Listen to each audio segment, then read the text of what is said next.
Bonjour et bienvenue pour notre nouveau rendez-vous de la filière de sécurité. Alors Christian, aujourd'hui, nous avons le grand plaisir de recevoir notre invité, Philippe Dominati. Vous êtes sénateur de Paris.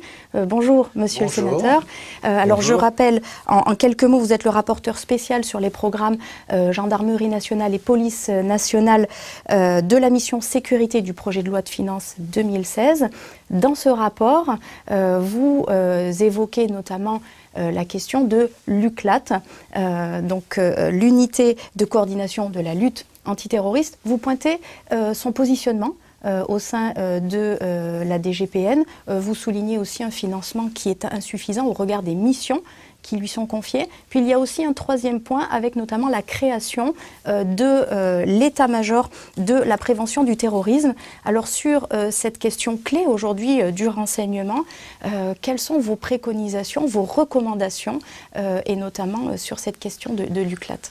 Alors, je suis à la Commission des Finances le rapporteur spécial pour la sécurité et cette commission m'a missionné au début de l'année 2015, après les attentats de janvier, pour faire une mission d'information et de contrôle sur le renseignement intérieur pour le Parlement et pour mes collègues. J'ai présenté un rapport qui a été d'ailleurs envoyé au ministre de l'Intérieur 15 jours avant les attentats du mois de novembre. Ce rapport soulignait un certain nombre je dirais, d'orientation qu'il fallait peut-être modifier ou corriger. Il y avait 10 propositions. Et dans ces 10 propositions, effectivement, je constatais très rapidement, d'une part, que nous avions des services vraiment à la hauteur de la situation, qui avaient des moyens. C'était le premier constat, et c'est ce que me demandaient mes collègues de la Commission des Finances, des moyens et des compétences, c'est-à-dire donc les hommes étaient là, et les motivations et la qualité, mais que l'organisation de ces services posait un certain nombre de problèmes. Voilà les deux axes du rapport. Dans l'organisation de ces services, je soulignais l'éclatement du nombre d'organismes ou de services qui s'occupent du renseignement intérieur ou de la lutte antiterrorisme, contrairement à d'autres pays voisins et européens, puisque nous avions plus d'effectifs, mais aussi beaucoup plus de services, avec un certain nombre important, disons, d'agents de liaison. Voilà. Et donc, on posait des questions.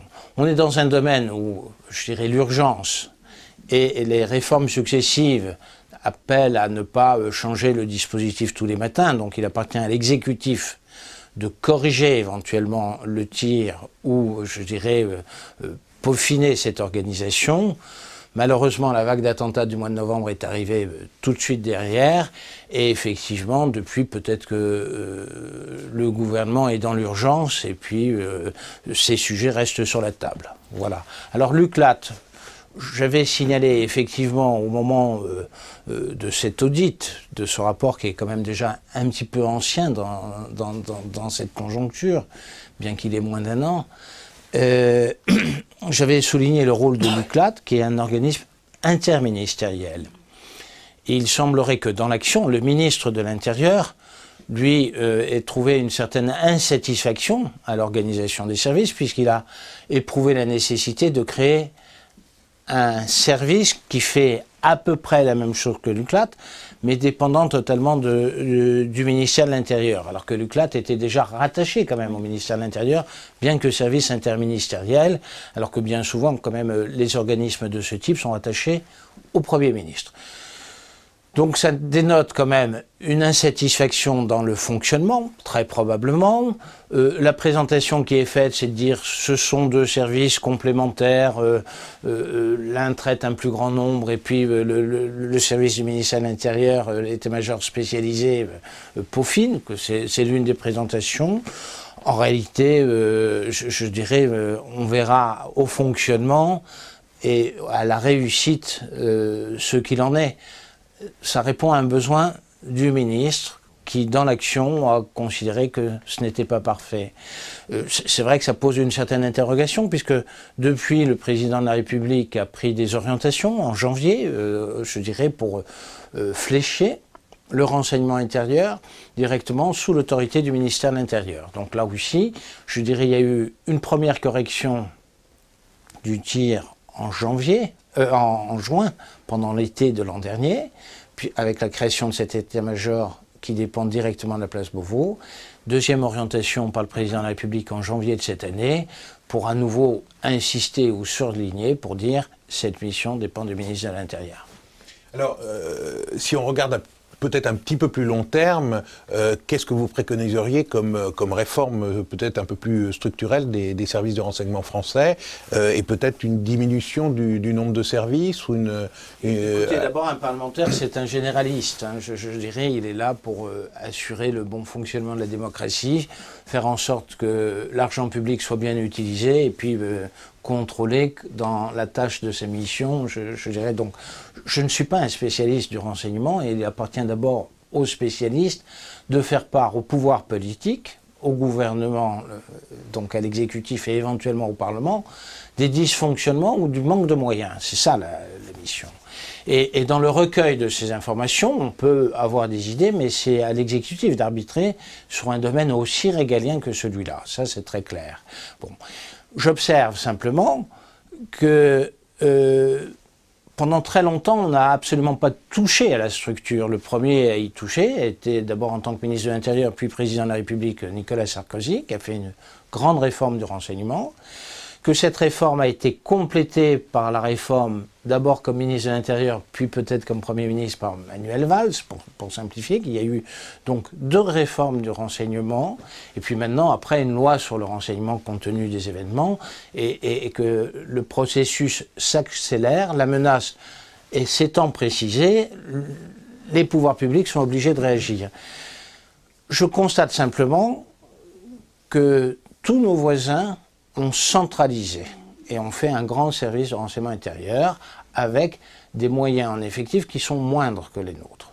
Donc nous avons des moyens, mais notre action est éclatée en plusieurs services. Sur le renseignement intérieur, dans le rapport, je souligne qu'il y a le rôle de la DGSI, bon, et puis après vous avez, je dirais, le renseignement de proximité, le renseignement territorial d'un côté, la gendarmerie de l'autre, et je dirais au centre du pays, la zone de l'agglomération parisienne du Grand Paris avec la préfecture de police.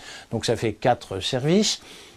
L'UCLAT au niveau interministériel, l'état-major de lutte antiterrorisme au niveau du ministère de l'Intérieur, avec des attributions de police judiciaire disséminées, je dirais, dans 3 entités, pour simplifier, la DGSI, la police nationale et la préfecture de police.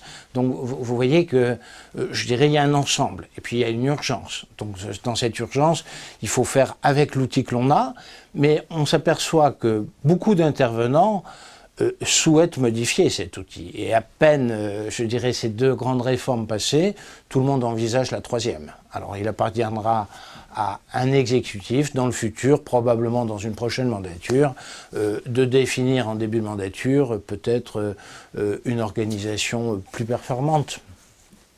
Vous appelez notamment à clarifier l'architecture budgétaire des services de renseignement et du contrôle des parlementaires.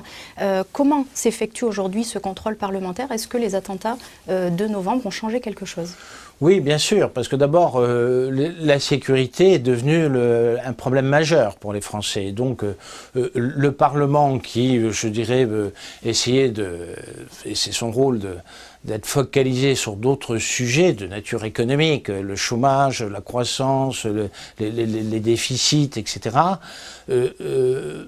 s'intéresse particulièrement, depuis le début de l'année 2015, je dirais, au côté opérationnel de notre dispositif de sécurité, qui est très vaste, puisque ça implique les affaires étrangères, la défense nationale, ou en tout cas l'action extérieure de la France, et puis le territoire national. Donc automatiquement, il y a un regard nouveau de l'ensemble des parlementaires sur les sujets de sécurité. Donc c'est d'abord une nécessité, c'est une réponse à des interrogations légitimes de nos concitoyens, et donc on regarde.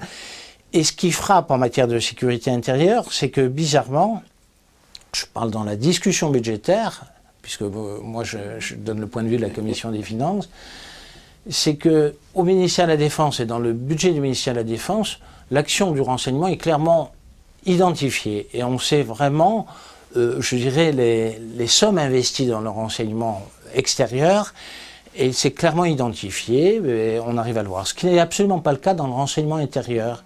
Et par exemple, pour essayer d'être concret, il est difficile de savoir dans un département donné quels sont les moyens du renseignement territorial, parce qu'ils sont noyés dans le budget de la sécurité publique départementale. Et donc, on ne sait pas si effectivement les moyens sont affectés à cette mission ou à une autre. Et ça, c'est l'une des difficultés, je dirais, budgétaires du renseignement intérieur.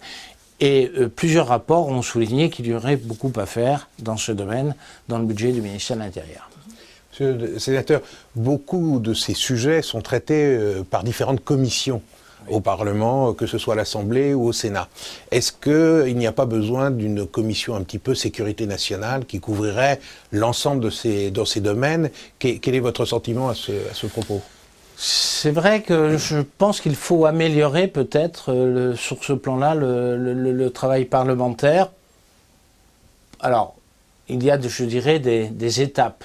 Chaque loi est l'occasion de réunir le travail des commissions, je pense à la loi sur l'enseignement ou aux lois futures, sur un certain nombre de sujets. Mais c'est vrai que la coordination de la gestion et du contrôle parlementaire ou budgétaire mérite peut-être une meilleure coordination des diverses commissions, parce que par exemple au Sénat, il y a la commission des finances, puisque c'est budgétaire, il y a la commission des lois, c'est essentiel, c'est quand même la justice et l'élaboration de la loi, il y a la commission de la défense et des affaires étrangères, parce que la gendarmerie fait partie de...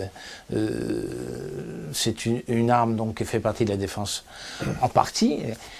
Et à l'Assemblée nationale, il y a même deux commissions, puisqu'il y a celle des affaires étrangères et de la défense nationale. Donc vous voyez, effectivement, il y a beaucoup de commissions et que la coordination doit se faire au sein des groupes politiques, dans le travail de ces commissions.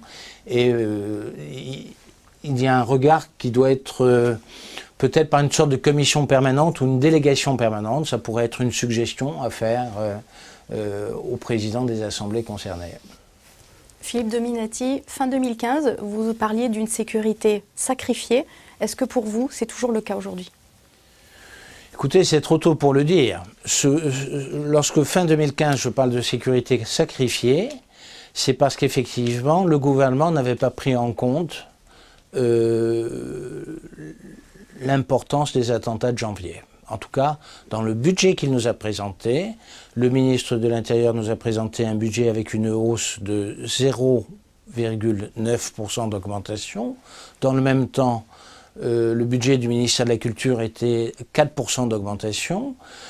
En termes de moyens, il y avait 1100 et quelques, ou 1600 effectifs supplémentaires pour le sécurité, gendarmerie plus police nationale, c'est-à-dire à peine les renforts qu'il avait fallu envoyer à Calais dans la crise migratoire de l'été, donc je ne parle pas même de la lutte antiterrorisme. Dans le même temps, dans l'enseignement, il y avait 12 000 postes créés dans le budget de l'État. Voilà le budget tel qu'il était la veille des attentats du mois de novembre, déposé sur le bureau du Sénat et voté par l'Assemblée nationale, par la majorité gouvernementale. Il y avait même eu, dans l'après-midi même du vendredi, une réduction du budget de 20 millions d'euros du ministère de l'Intérieur, et ça, c'était la réalité. Alors, au lendemain des attentats dramatiques du mois de novembre, il y a eu une correction immédiate. Le président a réuni le Parlement en congrès, a annoncé un certain nombre de mesures. Nous parlons d'un domaine où les effectifs, le personnel représentait 90% du budget. Alors, très rapidement, en ce qui concerne le fonctionnement et les investissements, en débloquant des crédits nouveaux, et le gouvernement a déposé un amendement de 340 millions sur le bureau du Sénat pour modifier le budget en pleine discussion budgétaire au lendemain des attentats, quelques jours après. Donc les moyens peuvent arriver rapidement et vous entendez un certain nombre de déclarations où telle unité sont équipées parce que le matériel, on peut accélérer. La formation, c'est beaucoup plus délicat et je dirais plus la formation est spécialisée, plus c'est long de former par exemple un analyste dans le domaine du renseignement, c'est pas quelque chose que vous allez créer en 24 heures. Bon. Et donc il y a une volonté qui a été en tout cas déclarée au lendemain des attentats de novembre, il y avait eu plusieurs déclarations dans l'année 2015 après les attentats de janvier, ils n'avaient pas été suivis des faits. Alors j'espère que cette fois-ci, ça sera suivi des faits. Je vous rappelle quand même que dans l'année 2015, malgré les attentats de janvier et malgré un certain nombre d'incidents ou de tentatives d'attentats, heureusement bloqués, parce que le mot incident est trop faible, il y avait eu plusieurs événements, avec notamment des manifestations devant la Chancellerie, place Vendôme, de policiers, je dirais un mois avant les attentats, et le président de la République devant recevoir les syndicats des forces de sécurité, qui est quand même quelque chose d'assez exceptionnel, parce que pour que le président de la République doive intervenir dans l'arbitrage et recevoir les syndicats des forces de sécurité suite à une manifestation, on peut dire que manifestement, la perception de l'urgence n'était pas la même entre les hommes sur le terrain et peut-être les plus hautes autorités de l'État. Donc il y a eu des corrections, j'espère qu'elles ont été apportées. Philippe Dominati, merci beaucoup d'avoir répondu à nos questions. C'est la fin de notre rendez-vous de la filière de sécurité. On se retrouve dans 15 jours avec nos deux prochains invités, François Murgadella du SGDSN et Loïc Duflot de la DGE. Merci de nous avoir suivis. Très belle journée à tous.